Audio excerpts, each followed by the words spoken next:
champions dwell. To the grind, to the hustle, the pursuit of wealth. Every story, every journey, every climb from the shelf. Here's to the drive, to the fight, to pursue the wealth. Guys, we are officially back with another episode of the Pursuit of Wealth podcast. It has been a long time coming. We haven't released an episode for quite a few months. And what I've realized is podcasting is hard. I've really enjoyed doing the content and doing the podcast, but it is not an easy feat. It's not just the dedication of time to sit down and talk with, film a podcast and do all the pre and post production stuff, but it's really like one of the most challenging things is just bringing guests on, scheduling guests. You get guests that commit, but then, say they can't make it the week of, and then you're trying to backfill with another guest, and it just gets difficult. But that is no excuse to not be filming and releasing podcasts. And so we're going to really just start getting back consistent with posting, whether we have a guest or not. We want to get in our weekly flow. So there might be a lot of podcasts where I'm just talking solo to you guys, but I would love to have as many guests on as possible. For those of you that have been listening to the podcast, you know that we talk about business, we talk about entrepreneurship, we talk about sales, we talk about building a team. So if you know anybody that fits into those areas, if they're an entrepreneur, they're a business owner, if they're a great employee, if they've got an investment portfolio, if they're just somebody that you look up to as a person, maybe they have a great work-life balance. Like, wealth means so many different things to so many different people. And the Pursuit of Wealth is just talking about us pursuing what our definition of wealth is. And so if you have somebody that you think would be a good guest for the podcast, my big ask is that you shoot me a message, let me know who they are, or put us in a group text. Say, hey, this might be a great person to have on the podcast. It's always nice when we can get a little introduction from somebody that we know. And I know that there's some amazing business owners here locally. Like, we've had some amazing people on our show. One of our guests recently, local business was in the top 5,000, I think top Inc. 500 or 5,000. And they actually just went through a sale, a business sale, a multi-million-dollar business sale. So there's some really cool people here that are doing cool things. And that's something that we want to continue, is having local business owners on our podcast. We were also considering going out and doing more like virtual podcasts with business owners from all over the country. But something that I've really enjoyed is having the local feel to our podcast. So again, my big ask is if you know anybody that would be a good guest for the podcast, please let us know. But we're going to dive into today, like, just talking about what's been going on the last few months. We've kind of gone through a wild ride in our personal lives, business life, and part of our business life, what I guess would be like the podcast life. We haven't posted for a while for a few reasons. Like, one, life's been crazy.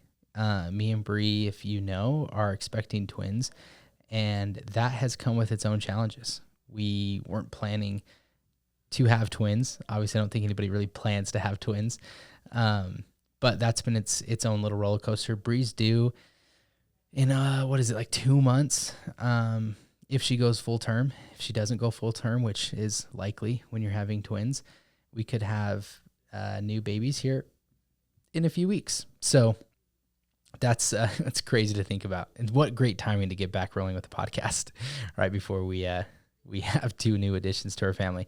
But so life's been crazy. We've moved houses. We've been in our previous house for the last 5 years. We decided right before the babies come to move into a new house, which is fun. Comes with its own challenges as well. We've taken on a lot more investments this year than we've ever done, as far as flips and just like properties that we've bought and held as rentals. So our rental portfolio's increased a little bit. We've got a development project going on right now in Victor. We've got a duplex and a triplex we're building. The team has had a phenomenal year, but that hasn't come with its own challenges as well. We went through a whole new model reshift within our retail real estate team. We let go of a lot of agents over the last few months. There were new agents, and we changed our business model. We changed our standard for the type of agent that we want a part of the Top Notch Real Estate team and our expectations around the agents that we bring on moving forward. And so that was a hard thing to do for me. I've always just been like, I want to help as many people as I can. And if you're interested in real estate and you had a real estate license and you wanted to be on the team and you were a good culture fit, we were going to bring you on. But because of that, we weren't running the business that we wanted to run. I like talking about higher level things. I like talking about investments and what you can do with your money. I like helping and coaching people that are already motivated on how to get to the next level and how to build a life that they want to live and how to invest and create wealth. And that's really hard to do with somebody that's fresh out of the gate, that just got into real estate, that doesn't know the contracts and the negotiation part and how to generate any business. And so although I love pouring into those agents, it is a lot of time and resources. And so moving forward, we decided we're only going to go after experienced agents that know most of the real estate side of things, but can really take advantage of our systems, our processes, our lead flow to take their business to the next level. And really, some agents that join the team don't even really want to take their business to the next level. They're already doing really good. They just want a better work-life balance. But they just don't want to be wearing all the hats as a solo agent. They want our admin staff. They want our operations manager. They want our office manager to help with everything that they need help with. They want our marketing and our branding that we can provide. And ultimately, they want our lead flow as a security net. If you are a solo agent and you're working your sphere as 90% of your business, that there's going to be ups and downs. Not every month you're going to have people from your sphere of influence that reach out that want to buy or sell. And so it's nice to have some supplemental lead flow that you can count on each month to close deals if you need. So that's our new kind of model. If that resonates with anybody out there that is an agent, if you've been licensed for a few years, if you're doing 3 to 5 million in volume and you want to get to 10 million plus, let us know. Reach out. That's kind of the agent that we're looking for. And that's been, we made that transition a few months ago, and it's actually been really eye-opening to see the impact that that's had. At first, we let go of 7 to 8 agents, and the fear was, was this the right decision? A portion of our revenue was going to go away by letting these people go. But within 30 days, we saw some, positive impacts. We've onboarded 4 agents since we made the transition, and these 4 agents were going to do probably 3 to 4 times the production of the 8 agents that we let go. So it kind of held true to something I already know. If you niche down in your market, you have a certain focus on a client that you want to help or an agent that you're trying to build the company around, you're going to get what what your standard is. We didn't really have a standard for the team. It was if you had a license and you could sell, we were going to look at you and probably take you onto the team. But now it's we have a standard. You have to be, basically being in the business for a few years shows us that you're dedicated, that this is what you want to do full time. You've gone through some of the ups and downs. You know how difficult real estate can be, but you've stuck it out. So you're determined. You're self-motivated. One thing I've learned about being a business owner is I am not the micromanaging type. There's some business owners that love to be involved in everything. They love to, check in on their agents, make sure they're doing exactly what they need to be doing. They're hitting their amount of calls. They're doing all their lead follow-up. They're doing all these things. That's not me. My motto is I'm going to provide the opportunity for you, and I'm going to give you a really, really long leash, because I think that if you're part of our team, hopefully you want to make money, and I'll teach you how to make money. But ultimately, you have to go out and do the things. I'm not going to force you to do them. And I'm not going to be constantly looking over your shoulder to make sure that you're doing those things. And so because of the way that I run the team, we needed to make a transition with new agents.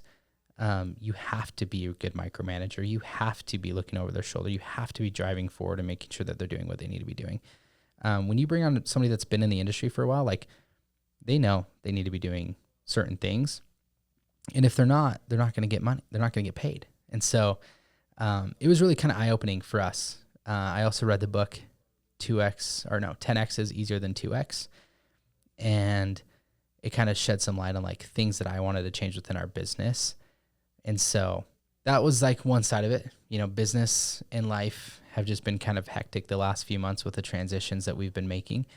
And then we also, like, a big impact on our business was from like the podcast and content perspective was we lost our videographer. Edgar had been with us for like 2 years almost. And he was doing a lot. Like he was a workhorse, which is why he got provided a opportunity out of state that I don't blame him for taking. Like, it was a good opportunity for him. He's in a warmer climate, which I definitely can't argue.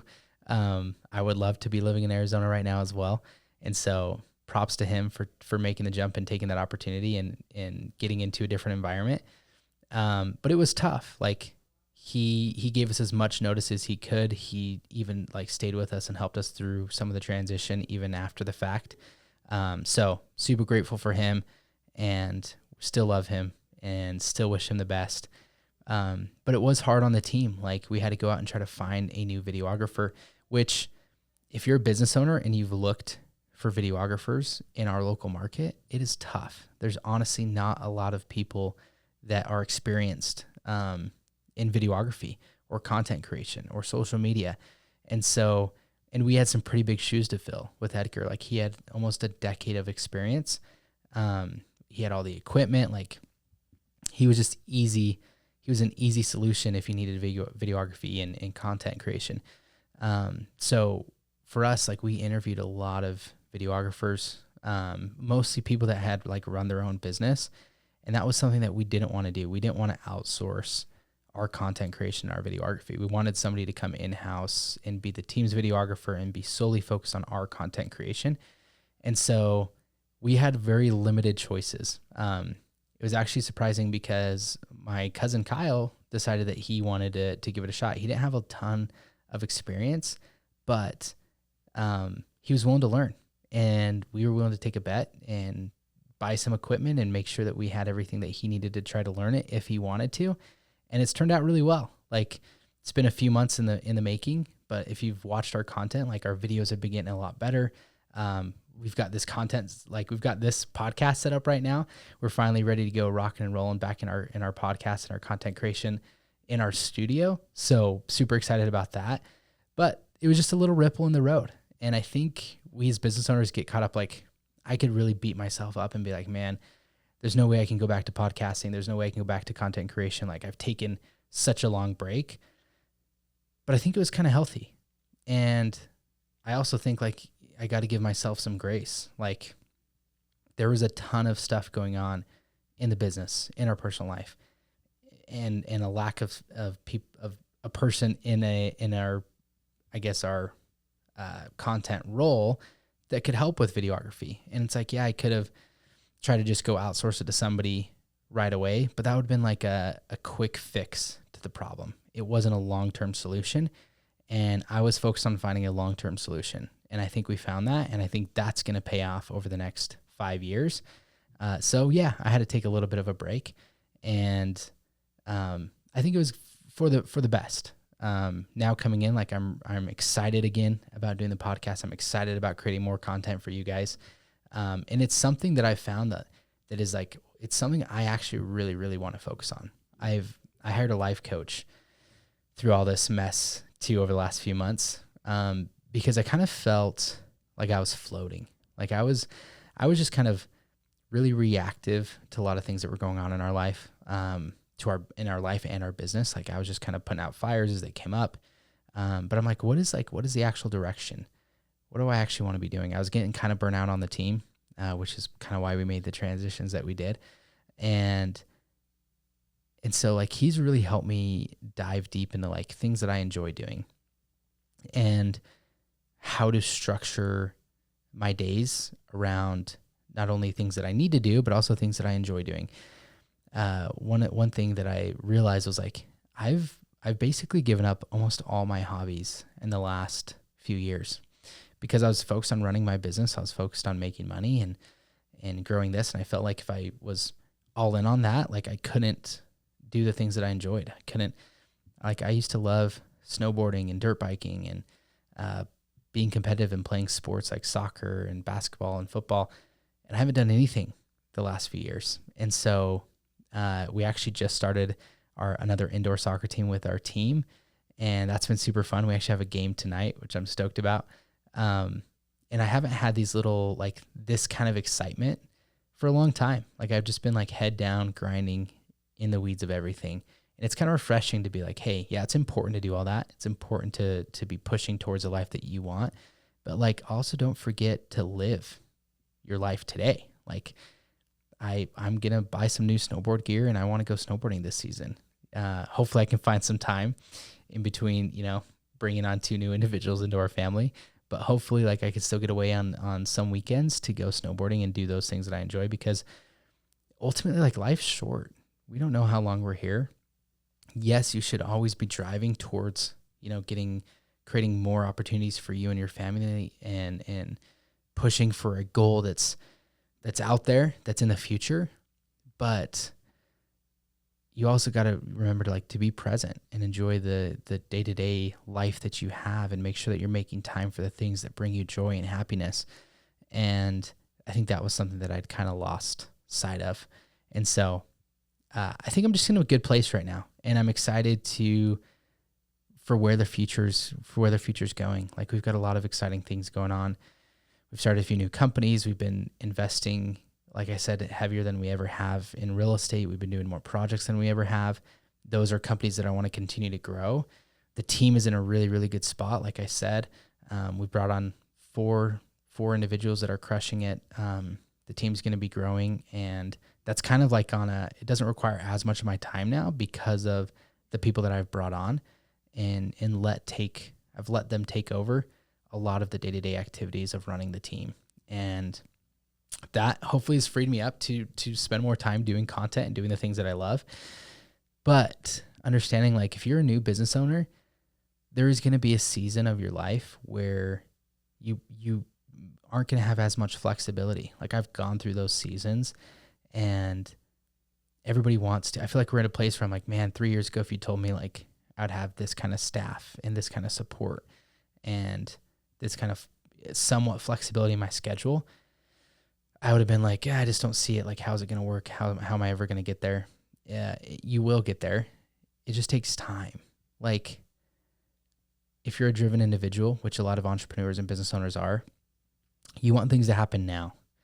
And you can push as hard as you want, but a lot of the times, you just have to keep doing what you're doing and give it time. Like, we've been doing this for 5-6 years, and we're finally to a point where it's like, okay, things are kind of falling into place that you can't, year one, you're just not going to have the income or revenue to hire the employees that you need to buy back your time. But know that if you keep working and you're smart and you've got a path of where you want to go, you will eventually get to buy back your time through people.